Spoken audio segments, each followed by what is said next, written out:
नमस्कार दोस्तों, कोचिंग घर की भाई अनुराग सर में आपका स्वागत है। आज हम पढ़ाएंगे वर्ण तालिका। ठीक है, वर्णमाला से पूरा डिटेल में बात करेंगे। ठीक है, कम समय में अच्छा सिखा देंगे हम। जो एक एक घंटे के वीडियो देखते हैं उससे बहुत जल्दी हो जाएगा। वही चीज़ लिख लिख के बताई जाती है, लेकिन हम आपको डायरेक्ट बताएंगे। किताबों से अच्छा कोई नहीं पढ़ाता है। ठीक है, तो देखिए इसके बाद देखिए अंक वर्णमाला में देखिए स्वर और व्यंजन दो होते हैं। वर्णमाला में क्या होते हैं? स्वर और व्यंजन होते हैं। तो स्वर कितने प्रकार के होते हैं? दो प्रकार के। ऐसे याद करिए। ठीक है, बात समझ में आ गई कि नहीं आ गई? स्वर कितने हुए और व्यंजन कितने हो जाए? एक, दो, तीन, चार, पाँच हो गए। बात समझ? पांच प्रकार हो गए। इनके कितने हो गए? दो प्रकार के स्वर। तो स्वर में हास्य स्वर और दीर्घ स्वर। हास्य स्वर और दीर्घ स्वर। तो आप समझ रहा है। हास्य स्वर कितने होते हैं? चार होते हैं। हास्य स्वर कितने होते हैं? चार होते हैं। दीर्घ स्वर कितने होते हैं? सात होते हैं। हास्य स्वर में कौन सा आ जाएगा? ठीक है, हास्य स्वर में छोटा, छोटी, ऊ और ऋषि। और दीर्घ स्वर में क्या आ जाएगा? बड़ा, बड़ी, बड़ा ऊ, ए ओ औ। ठीक है, अब देखिए ये हो गए आपके, क्या हो गए? सात और चार जोड़ के कितना हो जाएगा? 11। तो स्वर कितने होते हैं? 11। अब देखेंगे हम लोग व्यंजन से संबंधित स्पर्श व्यंजन। सबसे पहले देखेंगे स्पर्श व्यंजन। इनकी संख्या कितनी? 25 प्लस 2। अब का से लेके कहाँ तक होते हैं? का से शुरू करिए, का खा गा घा, ऐसे शुरू करके माँ तक जाते हैं। तो कहाँ तक हो जाएगा? माँ वाली लाइन में लास्ट का खा गा गा। ठीक है, तो माँ वाला जो लाइन में होती तो पा वाली लाइन में होता पा फा बा भा माँ, तो उसमें आ जाता है। तो 25 प्लस 2 तो कितना हो जाएगा? 27 हो जाएगा। ये बात समझ में आई कि नहीं आई? का से लेके कहाँ तक? माँ तक। बात समझ में आई? तो ये कौन से हैं? ये ढपली ढोलक है, अयोग्य वह। इनको क्या होता है? इनको काउंट नहीं किया जाता। लेकिन आपको ऑप्शन में मिलता 25 प्लस 2 बराबर 27, तो आपको 27 ही मानना पड़ेगा, क्योंकि प्रीवियस पेपर में इसको आयोग ने ऐसे ही माना था। ठीक, अंतःशोषण यारा लावा, अंतःशोषण यारा लावा होता है। ठीक है, और या अंतःशोषण यारा लावा उस व्यंजन सारे सा का हल नहीं है। वैसे ऐसे याद हा भी होता है, इसलिए गल में आगत व्यंजन क्या हो जाए? जा और पा। ठीक है, वो भी नुक्ता वाले देख लीजिएगा। ठीक है, अगला देखिए संयुक्त व्यंजन छत्रज्ञा। संयुक्त व्यंजन कितने हो जाएंगे? छत्रज्ञा। अब देखिए कितने हो जाते हैं। अभी आप पढ़ के आए हैं। स्वर कितने? 11 हो गए। स्वर कितने हो गए? 11 हो गए। स्पर्श व्यंजन कितने होते? 25 प्लस 2, लेकिन 25 ही जाएंगे क्योंकि 2 को छोड़कर। ठीक है, अंतःशोषण कितने हो जाएंगे? 4 हो जाएंगे। ऊष्म व्यंजन 4 हो जाएंगे। तो टोटल कितने हो गए? 33 हो गए। लेकिन इनको क्या अलग से लिया जाता है? ठीक है, तो स्वर कितने? 11 और ये कितना? 41 हो जाएंगे। ठीक है, तो ये कितने हो जाएंगे जाके? ठीक है, 41। ठीक है, तो स्वर कितने? 11 और कुल व्यंजनों की तो टोटल 52। आगे मैं डिटेल में बताता हूँ, टेंशन मत लीजिए। ठीक है, इतना अच्छा लगा? तो अब हम देखेंगे स्वर जो उच्चारण बिना किसी अवरोध के, मतलब जिन वर्णों का उच्चारण बिना किसी अवरोध के होते हैं उन्हें स्वर कहते हैं। और एक बात और, बिना किसी वर्ण की सहायता से, ना इसको किसी वर्ण की, ना इसको किसी सहायता की चाहिए, ना उच्चारण में अवरोध हो। ये इसको पसंद नहीं है। किसको? स्वर को नहीं पसंद। अब ये देखो स्वर दो प्रकार के होते हैं, अभी पढ़ के आए हैं। जिसमें कम समय लगे तो हास्य स्वर, नाम ही से है हास्य मतलब कम। और जिसमें थोड़ा सा ज़्यादा समय लगे तो क्या? दीर्घ स्वर। नाम से क्लियर हो रहा है आपको? अगला देखिए हास्य स्वर कौन कौन से होते हैं, ये भी देख लीजिए। हास्य स्वर और मूल स्वर एक ही होते हैं। इनको तो दोनों को देख लीजिए। छोटा, ठीक है, छोटी, ऊ और ऋषि, ये दोनों एक ही हो गए। दीर्घ स्वर क्या हो जाएगा? दीर्घ स्वर कौन कौन से होते हैं? ठीक है, बड़ा, बड़ी, ऊ, ए ओ औ। तो ये दीर्घ स्वर और मूल दीर्घ स्वर दोनों मतलब में एक ही होते हैं। ठीक है, बात समझ में आ गई कि नहीं आ गई? लेकिन थोड़ा सा उच्चारण में अलग हो जाता है। का क्या क्या हो जाता है ये भी समझ लीजिए।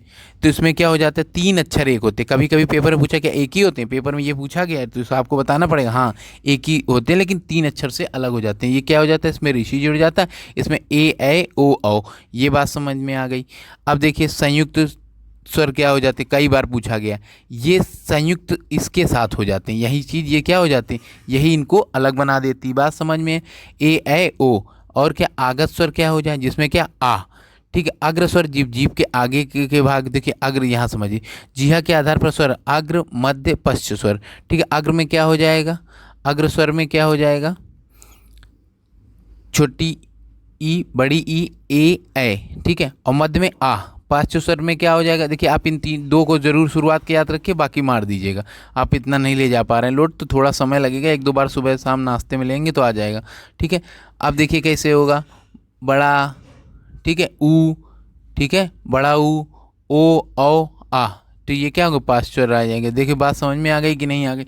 अब देखिए ये क्लोज शब्द के नाम से जाना जाता है, सवृत्त स्वर। ठीक है, बात समझ में आ गई? तो क्या ई और क्या हो जाता है? बड़ी ई और बड़ा ऊ हो जाता है, जिसमें बिल्कुल क्लोज मतलब क्या हो जाएगा, क्लोज मतलब ये हो जाएगा। तो ये बिल्कुल क्लोज है लेकिन ये हल्का खुला है, तो क्या होगा, छोटी ई और क्या हो जाएगा, छोटा ऊ हो जाएगा।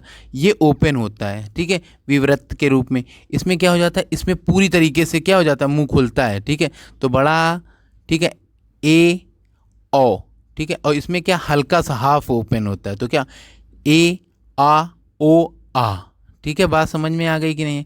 कुल व्यंजनों की संख्या कितनी है, कुल व्यंजनों की संख्या आपको 41 माननी है। मूल व्यंजनों की संख्या 33 माननी। स्पर्श व्यंजन कितने हो जाएंगे, अभी 25 पढ़ के आए। उच्छिप्त डपली ढोलक हो जाते हैं, पर अंतःशोषण, ठीक है, उच्छिप्त तो हो गए 2 हो गए, अंतःशोषण क्या हो गया 11 लाभा। उस व्यंजन सारे सा का हल नहीं। आगत क्या होगा, जाफा अभी पढ़ के आए हैं, ठीक है। संयुक्त व्यंजन छत्रक ज्ञा, तो बात है देखिए बनते कैसे, ये देख लीजिएगा, ये आपको देख लीजिएगा, ठीक है। ये शाह आता है, ठीक है, का के साथ त्रा, ये क्या हो जाएगा ज्ञा, और ये आ जाएगा शाह और रा।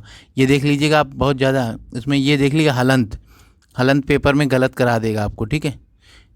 अब देखिए ये पढ़ा चुके हैं, फिर भी उस व्यंजन के सारे सा का हल नहीं। आगत क्या जा और फानुक्ता के साथ। संयुक्त व्यंजन के छत्रज्ञा आ गया, ठीक है। अर्धस्वर 11 लावा। लुंठित बहुत इंपॉर्टेंट है, लुंठित ला, और पार्श्विक ध्वनिया रा होता है। लुंठित क्या होता है, रा होता है। पार्श्विक व्यंजन क्या होता है, ला होता है। और देखो ऊष्म संघर्षी व्यंजन सारे सा का, ये भी हो जाता है, ठीक है, सारे सा का हल नहीं। और उक्षिप्त ढपली ढोलक अभी पढ़ के आया, उक्षिप्त ढपली ढोलक मैंने कहा था, ठीक है। अगला देख लीजिए, 1 मिनट। उक्षिप्त ढपली ढोलक हो गया। अब देखिए अघोष, अघोष मतलब क्या, आ से आ याद ना, आगे। अघोष मतलब आगे वाले, तो आगे वाले 2 प्रथम और द्वितीय क्या हो जाएंगे, अघोष हो जाएंगे, बस याद रखना। और आप इनको ना देखिए क्योंकि आप सारे कर लेंगे, ठीक है। प्रथम और द्वितीय एग्जाम्पल नहीं आपको क्योंकि पूरा। और सघोष, अघोष मतलब आगे वाले, सघोष वाले क्या हो जाएगा, अघोष मतलब आगे वाले ईमानदार, और घोषखोर पीछे वाले, ठीक है। तो पीछे वाले क्या हो जाएंगे, 3 हो जाएंगे। तो क्या हो जाएगा, तृतीया चतुर्था पंचमा, ये याद रखना है, तभी क्या हो जाए, यही प्रकार के स्वर। अगला देख लीजिए, अल्प प्राण 1 3 5। जो अच्छा आदमी होगा वो दिमाग लगाएगा, 1 3 और 5 करेगा। अल्प प्राण छोटे छोटे। महान लोग क्या हो जाते हैं, 2 से लेके 4 हो जाते हैं, तो 2 4 क्या होता है, महाप्राण हो जाता है। नासिक ध्वनिया हर का से लेके और पा वाली लाइन तक पंचम अक्षर, कितना पंचमा अक्षर पीछे का होता है, ठीक है। अगला देखिए, अब देखिए दोस्तों इसमें देखिए कितना अच्छा से लिखा है। कंठ वर्ण के लिए सबसे देखिए स्वर और व्यंजन दोनों को शामिल कर दिया, किसी जल्दी आपको देखने को मिलेगा नहीं, ठीक है। तो देखिए छोटा बड़ा आह, और ये क्या, काश से पूरी लाइन और सा हा जरूर होता है, ये अंडरलाइन रखिए क्योंकि एग्जाम में कंठ से हा भी होता है, ठीक है। कंठ का क्या है हल। और देखिए कंठ कहाँ से आता है, गर्दन के सबसे मतलब जो आपकी गर्दन होती है सबसे पीछे का, तो पीछे से नीचे से आता है ना सबसे ज़्यादा, धीरे धीरे जीभ पे आ जाता है, फिर ओंठों पे आ जाता है, इसे चलता रहता है अक्षर के हिसाब से। का तालु में क्या है, देखिए अब तालु हो गया, तो तालु क्या पीछे से गर्दन कि जो आपके कंठ से जस्ट ऊपर की जगह तालु से होता है, तालु से चा छा जा झा। और देखिए इसमें सबसे बड़ी चीज़ है चा छा जा झा, और ठीक है ये, और ये देखिए यहाँ तक तो आप लगा लेंगे, शा और या जरूर याद रखिएगा, ये दोनों इंपॉर्टेंट। मुधर्न, मुधर मतलब जीभ हल्का सा फोल्ड हो जाए, ठीक है। मुधन जीभ का एकदम बीचों बीच का भाग जो फोल्ड हो जाए, तो टाठा डाढ़ा। और याद रखना ये इसमें कौन सा शा आता है, तो खटकोण वाला, षड्यंत्र वाला जिसे कहते हैं। और दंत क्या हो जाता है, दांत से आता है ना। देखिए अब आगे बढ़ रहे, कंठ से लेके अब दांत पे आ गए, ता था दा धा ना, और ये क्या हो जाएगा सा।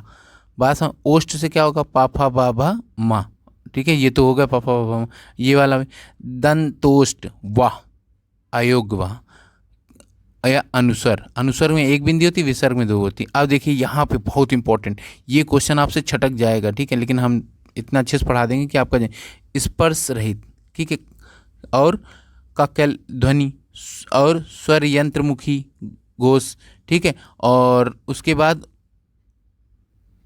रुकिएगा 1 मिनट, एडजस्ट कर लीजिएगा, ठीक है। उसके बाद ऊष्म संघर्षी और ध्वनि, ये सब क्या हो जाते हैं, हा के रूप होते हैं। बात समझ में आ गई कि नहीं आ गई।